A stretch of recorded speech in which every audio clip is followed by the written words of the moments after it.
नमस्कार, मैं हूं सौरभ शुक्ला और आप देख रहे हैं न्यूज़ 18। ईरान के सर्वोच्च नेता आयतुल्ला खामेनेई की हत्या के बाद पूरी दुनिया की सांसें थमी हुई थी कि क्या अब ईरान में तख्ता पलट होगा, क्या अमेरिकी सेना तेहरान की सड़कों पर मार्च करेगी। लेकिन व्हाइट हाउस से आ रही खबरें कुछ और इशारा कर रही हैं। राष्ट्रपति डोनाल्ड ट्रंप ने एक बड़ा स्ट्रेटजिक यू टर्न लिया है। अमेरिका अब ईरान में सीधे तख्ता पलट के लिए अपनी फौज नहीं उतारेगा। आखिर क्यों सुपर पावर अमेरिका ने अपने कदम पीछे खींच लिए हैं?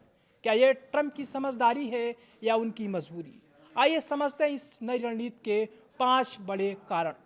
पहला कारण, ब्रिटिश अखबार द टेलीग्राफ की माने तो ईरान में तख्ता पलट सुनिश्चित करने के लिए अमेरिका को कम से कम 10 लाख सैनिकों की जरूरत होगी। ट्रंप प्रशासन इस समय ग्राउंड वार, जमीनी जंग के मूड में बिल्कुल नहीं है।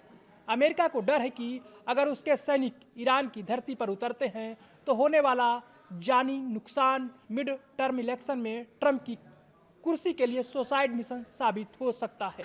ट्रंप पुरानी गतिविधियों से सबक ले रहे हैं। साल 2003 में इराक में सद्दाम हुसैन को हटाने के लिए अमेरिका ने 2 लाख सैनिक भेजे, जिसमें 4,550 जवान गंवा दिए थे। लेकिन हासिल क्या हुआ? आज वहां अमेरिका विरोधी सिया गठबंधन की सरकार है। वहीं अफगानिस्तान में 20 साल तक अरबों डॉलर फूकने और 2,459 सैनिकों की शहादत के बाद भी अंत में तालिबान ही सत्ता में लौटा। ट्रंप अब अंतहीन युद्ध के इस दुष्चक्र में नहीं फंसना चाहते हैं। सिर्फ पुरानी ही नहीं, अमेरिका अपनी ताज़ा गलतियों से भी डर रहा है। पिछले महीने ही वेनेजुएला में निकोलस मादुरो को हटाकर तख्ता पलट की कोशिश की गई थी, लेकिन नतीजा सिफर रहा। मादुरो की जगह उनकी डिप्टी सत्ता में आ गई, जिनके रिश्ते भी ट्रंप से उतने ही तल्ख हैं। इस फेलियर ने वाशिंगटन को अपनी रणनीति पर फिर से सोचने पर मजबूर कर दिया है। इतिहास गवाह है कि 1953 में CIA ने ईरान में तख्ता पलटकर पहलवी को गद्दी पर बैठाया था, लेकिन 1979 की इस्लामिक क्रांति ने अमेरिका के सारे मंसूबों पर पानी फेर दिया था।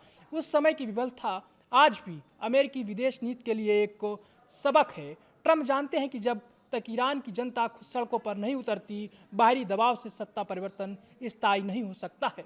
हैरानी की बात यह है कि ट्रंप को अब अपने ही प्रशासन के भीतर विरोध का सामना करना पड़ रहा है।